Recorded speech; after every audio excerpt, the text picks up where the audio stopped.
नमः संस्कृताय संस्कृत ज्ञान चैनल में आप सभी का हार्दिक स्वागत है। आज इस वीडियो में हम जो पाठ पढ़ रहे हैं वह कक्षा 9 का है। हिंदी पाठ्य पुस्तक के संस्कृत खंड का चतुर्थ पाठ, जिसका कि नाम सुभाषितानि है। और यह पाठ हमें पढ़ना है, संस्कृत पाठ्यक्रम में निश्चित है, हिंदी के साथ जुड़ा हुआ है। सुभाषित का अर्थ क्या होता है? सु माने सुंदर, भाषित माने भाषा या कथन।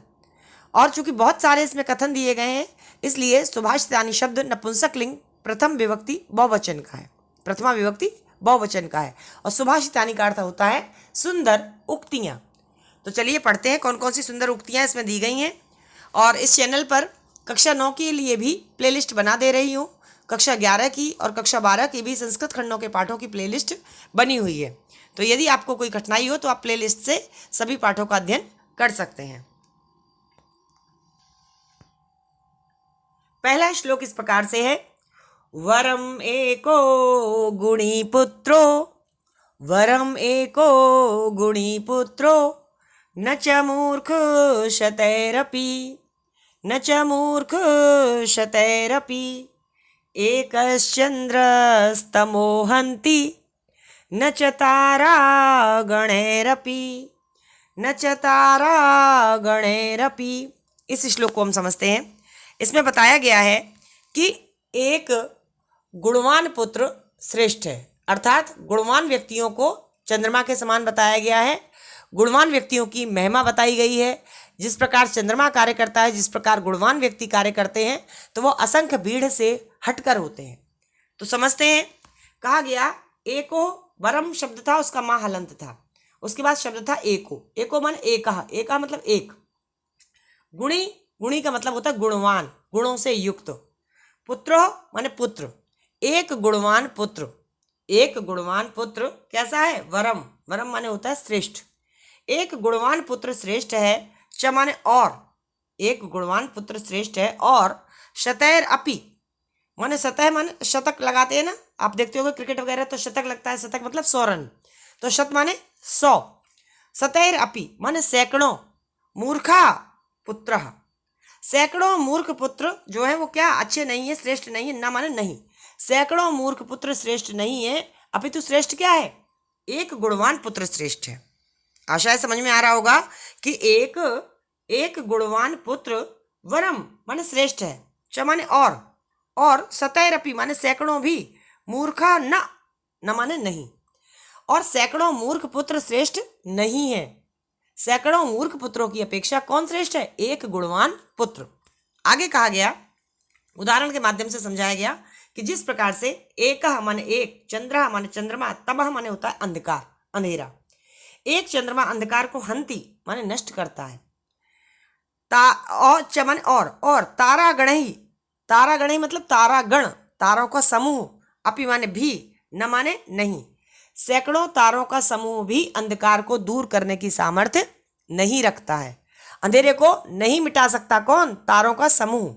उसी प्रकार से सैकड़ों मूर्ख पुत्रों की अपेक्षा एक गुणवान पुत्र श्रेष्ठ है। यदि आप यह वीडियो देख रहे हैं तो मैं ये समझती हूँ कि आप में से जो भी पुत्र या पुत्री देख रहे होंगे वो गुणवान तो होंगे ही होंगे, क्योंकि गुणवान लोग ही अध्यात्म में या अध्ययन में रुचि लेते हैं, तभी आप इस वीडियो को देख रहे हैं। तो आशा है आप सब गुणवान बनने की कोशिश कीजिए, अपने अंदर गुणों की वृद्धि कीजिए।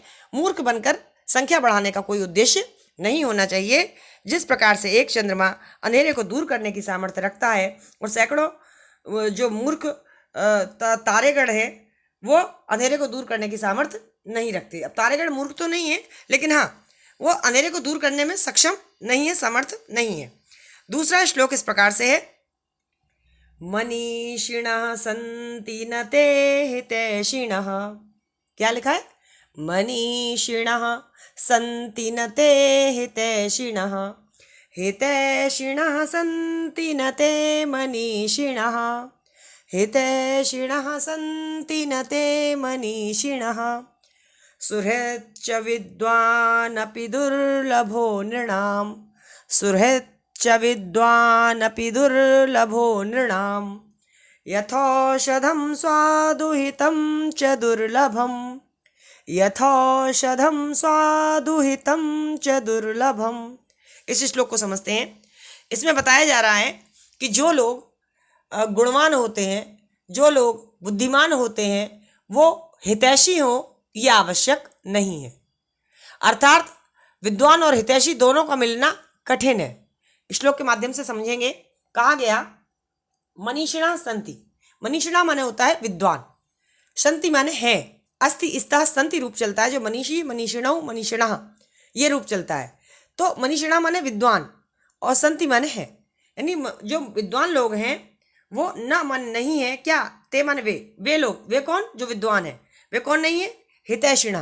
हितैषिणी मतलब हित चाहने वाले, कल्याण चाहने वाले, भलाई चाहने वाले नहीं है। कौन लोग भलाई चाहने वाले नहीं है, वो लोग जो विद्वान है। आगे कहा गया, अगले श्लोक में समझाया गया, अगली लाइन में समझाया गया कि हितैषिणः सन्ति। हितैषिणा का अर्थ अभी हमने पहले लाइन में जाना था। हितैषिणा का अर्थ क्या है, यानी कल्याण चाहने वाले, भला चाहने वाले, अच्छा चाहने वाले जो लोग हैं। हितैषिणा सन्ति मतलब भलाई चाहने वाले जो लोग हैं। न माने वे, ते माने वे, और न माने नहीं है। कौन, मनीषिणा माने वे विद्वान नहीं है। यानी कि जो लोग हमारा भला चाहने वाले हैं वो लोग कौन नहीं है, वो लोग विद्वान नहीं है। अब ऐसे में क्या किया जाए, अगली लाइन में उन्होंने बताया कि च माने और सुहृद, सुहृद माने होता है मित्र। सुहृद किसको कहते हैं, मित्र को। कहा और जो मित्र है, मित्र ऐसे मित्र जो विद्वान अपि यानी विद्वान भी हो, है, नृणाम माने मनुष्यों में, दुर्लभ हो, यानी मनुष्यों में, कहने का तात्पर्य है कि मनुष्यों में उस प्रकार के मित्र, सुहृद उस प्रकार के मित्र मिलना कैसा है, दुर्लभ। मनुष्यों में, यहां से समझेंगे, और च माने और, नृणाम माने मनुष्यों में, सुहृद माने ऐसे मित्रों का मिलना, कैसे मित्रों का, विद्वान अपि यानी कि जो विद्वान भी हो और हमारा भला चाहने वाले भी हो, ऐसे मित्र मिलना क्या बताया उन्होंने, दुर्लभ हो। दुर उपसर्ग लगा है लभ धातु में और शब्द बना दुर्लभ। दुर्लभ का मतलब क्या होता है, यानी कि जो कठिनाई से प्राप्त हो। तो कहा कि मनुष्यों में ऐसे मित्रों का मिलना कि जो विद्वान भी हो और भला चाहने वाले भी हो, ऐसा मिलना कठिन है। मिल सकता है, एक आध कोई मिल सकता है, इसलिए कहा कठिन है, असंभव तो नहीं है। और उदाहरण देकर अपनी बात को समझाया गया कि यथा, यथा माने जैसे, यथौषधम, यहाँ पर वृद्धि संधि हुई है, यथा धन औषधम, जैसे कहा गया औषध माने दवाई, कैसी हो, स्वादु, स्वादु माने मतलब स्वाद वाली हो, स्वादिष्ट हो, मीठी हो स्वाद में, और हितम च दुर्लभम, और वो कल्याणकारी भी हो, यानी कि लाभदायक औषधि का मिलना भी कठिन है कि जैसे वो हमें ठीक भी कर दे और वो मीठी मीठी दवाई हो। होता क्या है कि जब हम दवाई लेते हैं जो हमें अच्छा करती है वो कैसी होती है, कड़वी होती है। तो यहाँ बता रहे हैं कि जिस प्रकार से कोई औषधि माने कोई दवाई स्वादिष्ट और हितकारी, च माने और, स्वादिष्ट और हितकारी दवाई का मिलना दुर्लभम माने कठिन है। यानी आप बीमार पड़ते हैं, जब बुखार होता है आपको, तो आपको कुनैन की कड़वी गोली खानी पड़ती है, पैरासीटामोल लेनी पड़ती है, वो कड़वी दवाई होती है, मीठी नहीं होती, तब जाके आपके बुखार को उतारती है। तो उसी प्रकार से जो हमारे मित्र हैं वो विद्वान भी हो और हमारा भला चाहने वाले हो। पहले तो ऐसे लोग मिलना मुश्किल है, कठिन है। उदाहरण देकर समझाया कि जिस प्रकार से कड़वी दवाई हम न खाना चाहें और सोचे ठीक हो जाए, तो ये असंभव है। हमें कड़वी दवाई खानी पड़ेगी, तभी हमें जो है अच्छा लगेगा और तभी हमारा बुखार उतरेगा। तो कहने का तात्पर्य यह है कि जो लोग आपसे कड़वा बोलेंगे, आपका भला चाहने वाले होंगे, वो आपसे मीठा मीठा नहीं बोलेंगे। उनमें आपके मित्र भी हो सकते हैं, आपके माता पिता भी हो सकते हैं, आपके गुरुजन भी हो सकते हैं। आप सोचें कि गुरुजन हमसे हमेशा अच्छा बोलें, हमेशा प्रशंसा करें, आप कहीं गलती करते हो तो आपको टोकते हैं, आपसे कड़वा बोलते हैं। क्यों कड़वा बोलते हैं? क्योंकि आपका भला चाहने वाले हैं। और जो लोग आपका भला चाहने वाले नहीं होंगे वो आपसे सदैव मीठा बोलेंगे, लेकिन आपका कल्याण नहीं चाहेंगे, आपकी उन्नति नहीं चाहेंगे। तो इस श्लोक को समझाने का उद्देश्य ये है कि आप ये समझिए कि जो कड़वा बोल रहा है, जो हमसे बुरा बोल रहा है, वो हमारा माता पिता है, हमारा गुरु है, यदि हमारा मित्र है, तो निश्चित ही वो कहीं ना कहीं हमारी भलाई चाहने की इच्छा रखता है।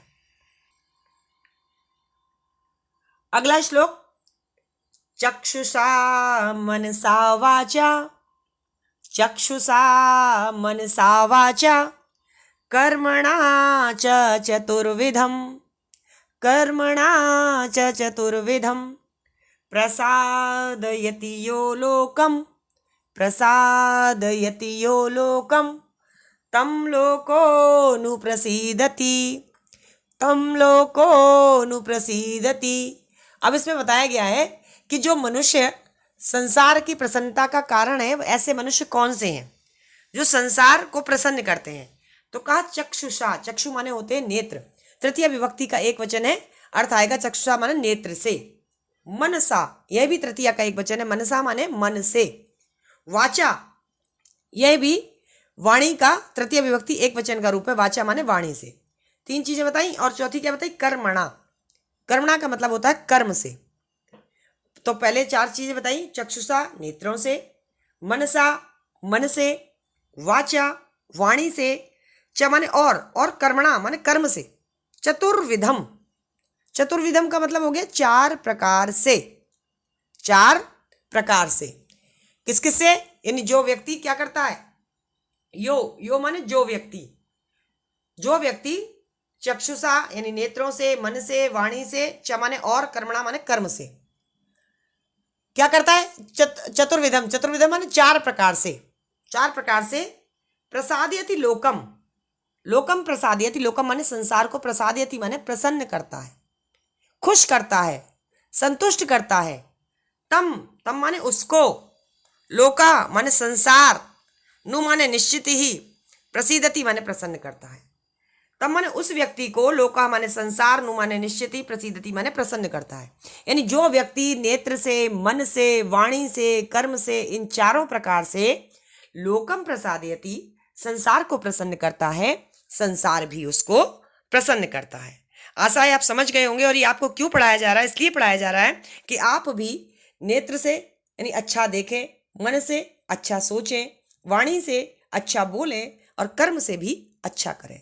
इन चार प्रकार से जब आप अच्छा करते हैं तो क्या होता है कि आप लोकम प्रसिद्धति, लोकम प्रसिद्धति का मतलब कि आप संसार को प्रसन्न करते हैं, प्रसन्न रखते हैं। तो जब आप प्रसन्न रखेंगे तो आपको पता है कि जैसा चीज हम इस संसार को देने का प्रयास करते हैं वैसा ही संसार भी हमें वापस करता है। तो कहा तम लोकोनु प्रसिद्धति, तम माने उस व्यक्ति को, लोको माने संसार भी, निश्चित ही, प्रसिद्धति माने प्रसन्न करता है। उस व्यक्ति को संसार भी प्रसन्न करता है जो संसार को प्रसन्न करने का कार्य करता है। किस प्रकार से, चारों प्रकार से।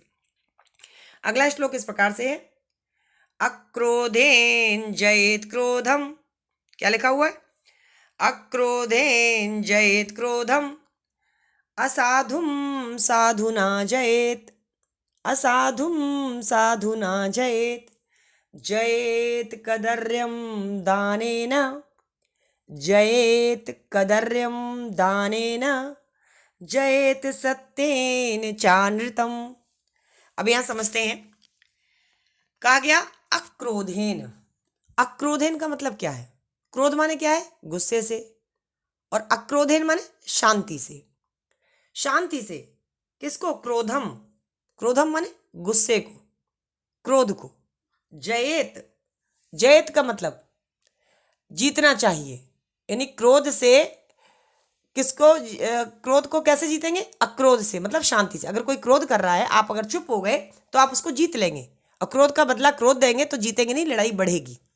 तो कहा गया अक्रोधेन क्रोधम जयेत, अक्रोधेन माने शांति से, क्रोधम माने क्रोध को, जयेत माने जीतना चाहिए।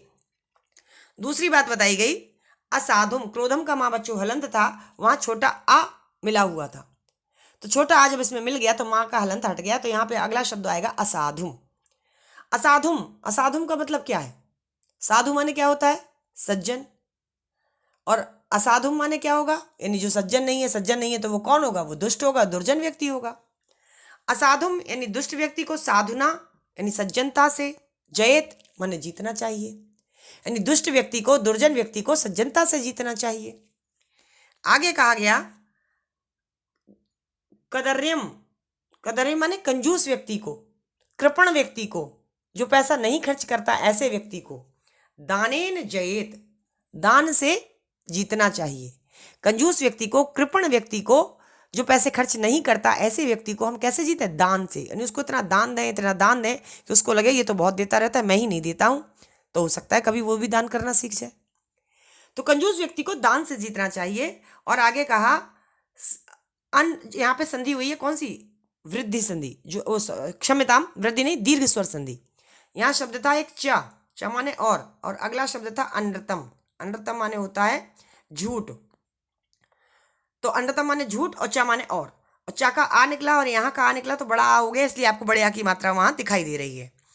तो कहा गया कि अनृतम सत्येन जयेत, यानी सत्येन माने सत्य से, अनृतम माने झूठ को, जयेत माने जीतना चाहिए। तो यानी असत्य को किससे जीतना है? अनृतम माने असत्य होता है, झूठ होता है, तो झूठ को सत्य से जीतना चाहिए। आशा है आपको समझ में आया होगा। अब यहाँ बता दिया गया कि शांति से क्रोध को जीतना चाहिए। अक्रोध माने शांति, शांति से क्रोध को जीतना चाहिए। सज्जनता से दुष्ट व्यक्ति को जीतना चाहिए, और कंजूस व्यक्ति को दान से जीतना चाहिए। और अंत में क्या बताया गया कि असत्य को सत्य से जीतना चाहिए। अगला श्लोक, अकृत्वा परसंतापम, अकृत्वा परसंतापम, अगत्वा खल मंदिरम, अगत्वा खल मंदिरम, अनुलंघ्यम अनुलंघ्य सताम मार्गम, अनुलंघ्यम सताम मार्गम, यत् स्वल्पम अपि तद बहु, यत् स्वल्पम अपि तद बहु।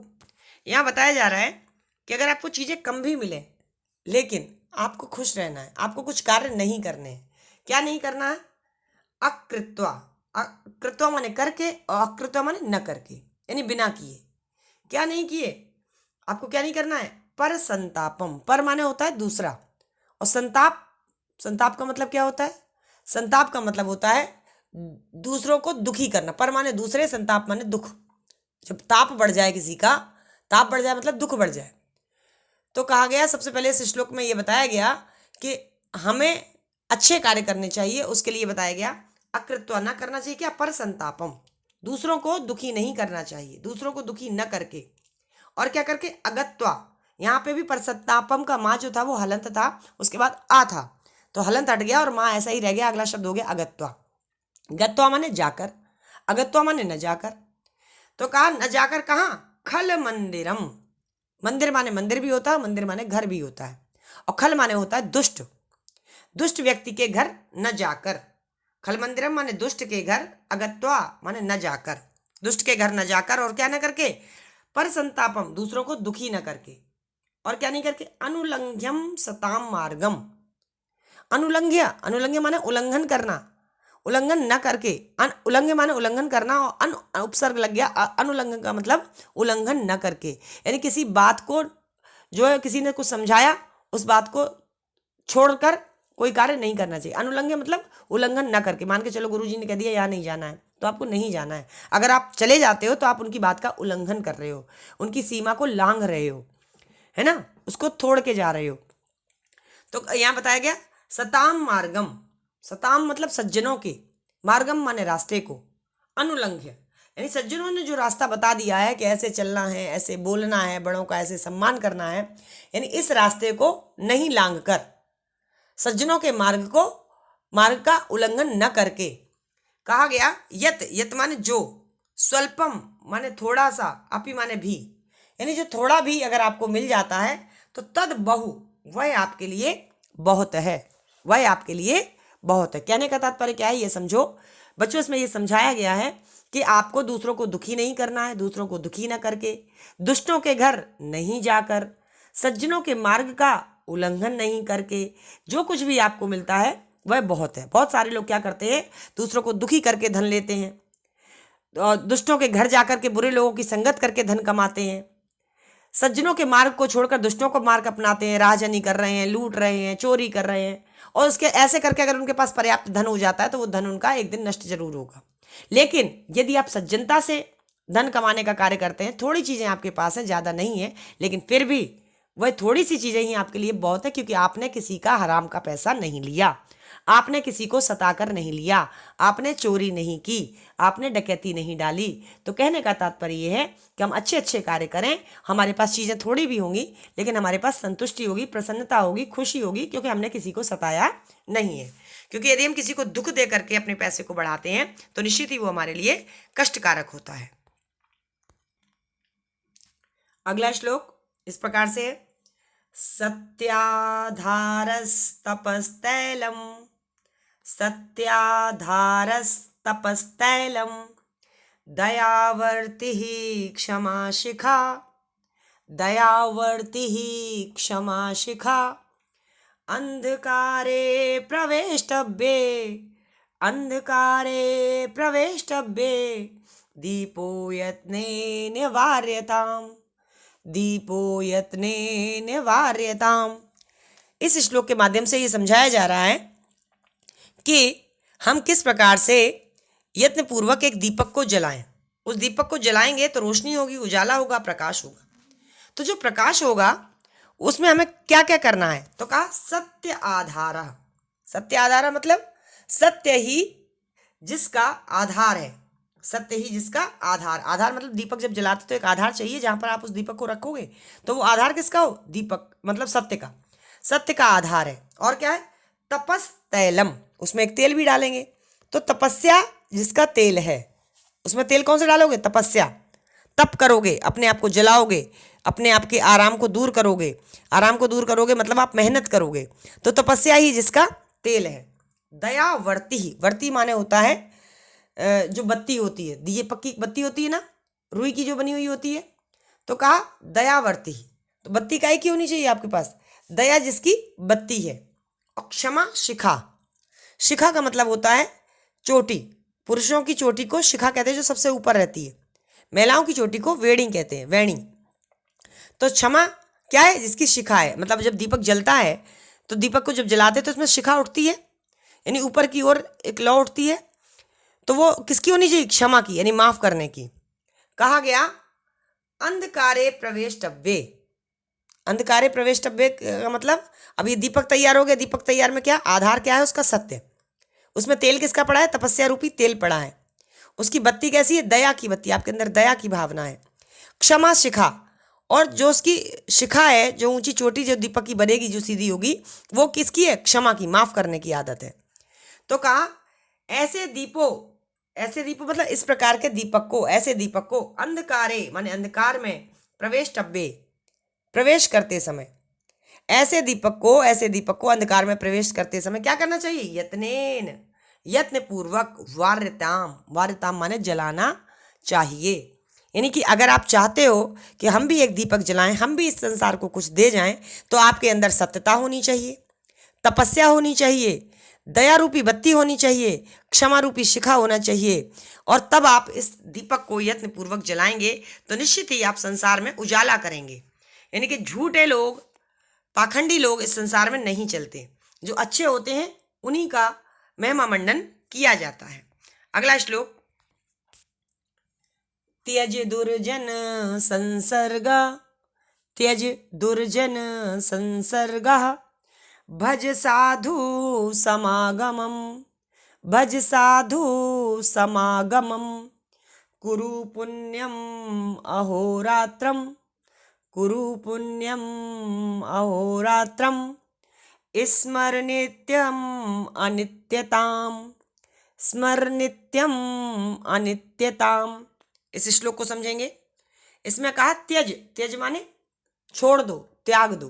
क्या, दुर्जन माने दुष्टों का, संसर्ग माने साथ, संगति। दुष्टों की संगति छोड़ दो। क्या करो फिर, साधु समागम भज, साधु माने सज्जनों की समागम माने मेल मिलाप, उसके साथ आना जाना। भज माने करो, यानी कि आप क्या करो, भजो, उनके साथ रहो। और क्या छोड़ दो, दुष्टों की संगति को छोड़ दो। भज माने अनुकरण करो। किसका अनुकरण करो, साधुओं का, सज्जन व्यक्तियों का अनुकरण करो, दुष्टों का अनुकरण नहीं करना है। दुष्टों की संगति को क्या कर देना है, छोड़ देना है। दुर्जन संसर्ग यानी दुष्टों की संगति को त्यज माने छोड़ दो। फिर क्या करो, साधु सज्जनों के साथ, समागम, समागम मतलब मेल मिलाप, यानी उनके साथ रहो, उनके साथ बैठो, उनके साथ बातचीत करो। भज माने उनका अनुकरण करो, यानी साधु लोग, सज्जन लोग जैसा जैसा करते हैं वैसे कार्यों को करो। और क्या करो, आगे कहा कुरु पुण्यम अहोरात्रम। अह माने होता है दिन और रात्रि माने होती है रात्रि। तो यहाँ पुण्यम महोरात्रम लिखा है, तो महोरात्र पुण्यम का माँ हलंत था और छोटा आ यहाँ पे था। तो अह माने होता है दिन। आपको याद होगा हमने बताया था अह माने दिन होता है, तो सप्ताह का मतलब 7 दिन। सप्तधन आह, सप्तधन आह, अह का मतलब दिन, और आ और आ मिलके बड़े आ बन गया, वहां पर भी दीर्घ स्वर संधि हुई, तब आपका शब्द निष्पन्न हुआ क्या, सप्ताह। तो यहाँ पर भी वही आह शब्द आया है। आह माने दिन और रात्रम माने रात्रि। तो आप और क्या करो, अहोरात्रम यानी दिन रात, पुण्यम कुरु पुण्य करो, दिन रात पुण्य करो, अच्छे कार्य करो, शुभ कर्म करो। और क्या करो, स्मर नित्यम अनित्यताम। स्मर माने स्मरण करो, नित्यम और अनित्यताम। अनित्यताम कौन है, ईश्वर को कहा गया है। और नित्यम माने प्रतिदिन। अनित्य ईश्वर ही तो है, क्योंकि वो तो शुरुआत से है, प्रारंभ से है सृष्टि में। तो कहा अनित्यताम माने ईश्वर को, नित्यम माने प्रतिदिन, स्मर माने याद करो।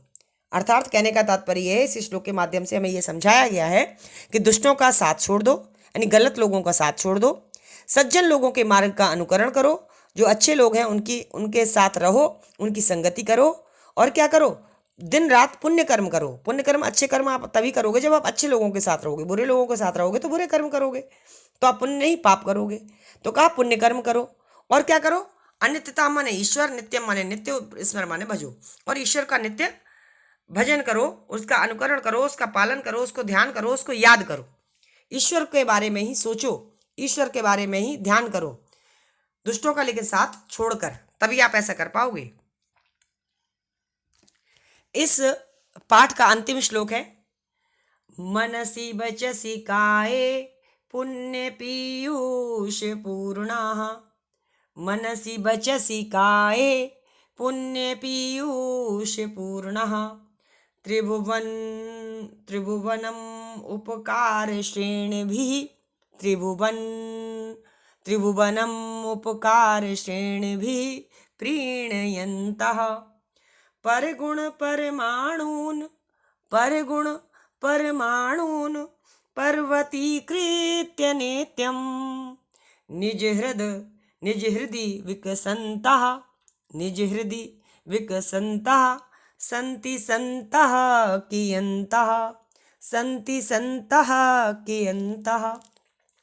इस श्लोक के माध्यम से बताया जा रहा है कि किस प्रकार से जो सज्जन लोग होते हैं वो सभी के गुणों को बहुत बड़ा करके बताते हैं और अपने किए गए उपकार को याद नहीं रखते।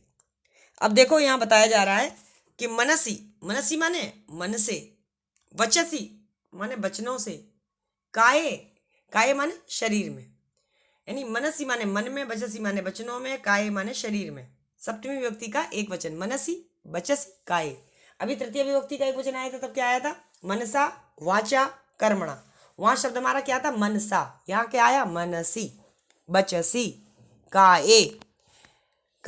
तो ये सब मतलब शरीर में, मन में, वचन में और शरीर में। पुण्य पीयूष पूर्णः, पुण्य मतलब पुण्य रूपी, पीयूष माने अमृत को कहते हैं, पूर्णा माने परिपूर्ण, पुण्य रूपी अमृत से भरे हुए। मन में, वचनों में, शरीर में पुण्य रूपी अमृत से भरे हुए। आगे कहा उपकार श्रेणी भी। उपकार श्रेणी भी का मतलब क्या है, यहाँ पर भी शब्द वही था, त्रिभुवनम शब्द का मां हलंत था, उसके बाद छोटे ऊ की जो मात्रा है वो उपकार था। तो जब संधियां कुछ हो जाती हैं तो फिर ऊ की मात्रा लग गई, ऊ अलग से नहीं बनाया गया।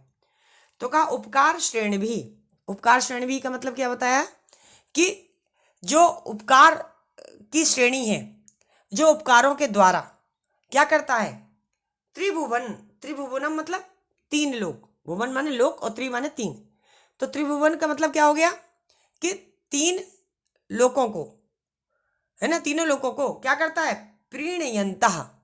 प्रीणयन्तः शब्द का अर्थ क्या है, प्रसन्न करते हुए। मन, वचन और शरीर में पुण्य रूपी अमृत से भरे हुए उपकारों के द्वारा तीनों लोकों को प्रसन्न करने वाले, है ना, तीनों लोकों को प्रसन्न करने वाले। और कहा परगुण परमाणुन। पर माने दूसरों के, गुण माने गुणों को।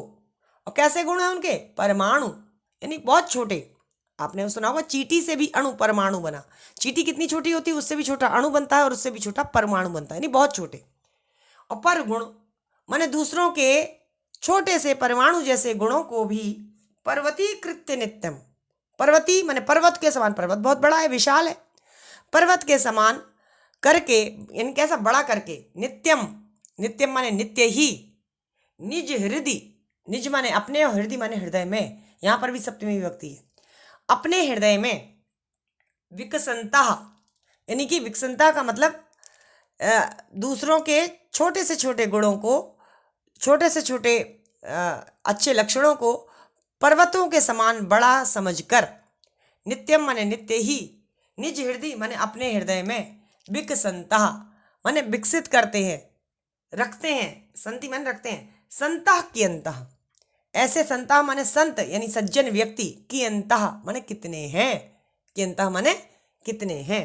अब इस अर्थ को आप ऐसे समझिएगा कि इस संसार में जो लोग हैं उनमें ऐसे लोग कितने हैं कि जो मन में, वचन में, काया में पुण्य अमृत रूपी, पुण्य अमृत से परिपूर्ण है, यानी पुण्य रूपी अमृत से भरे हुए हैं, और उपकार श्रेणी भी माने उपकारों के द्वारा, यानी लोगों का उपकार करना है, लोगों का भला करना है, ऐसी भावना रखने वाले, और क्या त्रिभुवन प्रीणयंतः, तीनों लोगों को आनंदित करने वाले, और क्या करने वाले, परगुण परमाणु, दूसरों के परमाणु जैसे छोटे छोटे गुणों को पर्वतीकृत्य, पर्वत के समान विशाल करके, बड़ा करके, नित्य माने प्रतिदिन, निज हृदय माने अपने हृदय में, विकसंता माने विकसित करते हैं, अपने हृदय में दूसरों के गुणों को बड़ा समझकर रखते हैं, संति माने बड़ा करके रखते हैं। ऐसे संता कियंता संति, ऐसे संत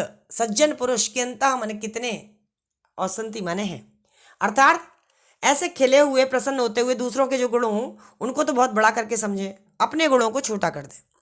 ऐसे लोग कितने हैं। होता क्या है बच्चों, इस संसार में हम दूसरों के कोई अच्छे कार्य होते हैं उसको तो हम दबा जाते हैं, और दूसरों की छोटी छोटी गलतियों को हम बड़ा करके लोगों के सामने रखते हैं।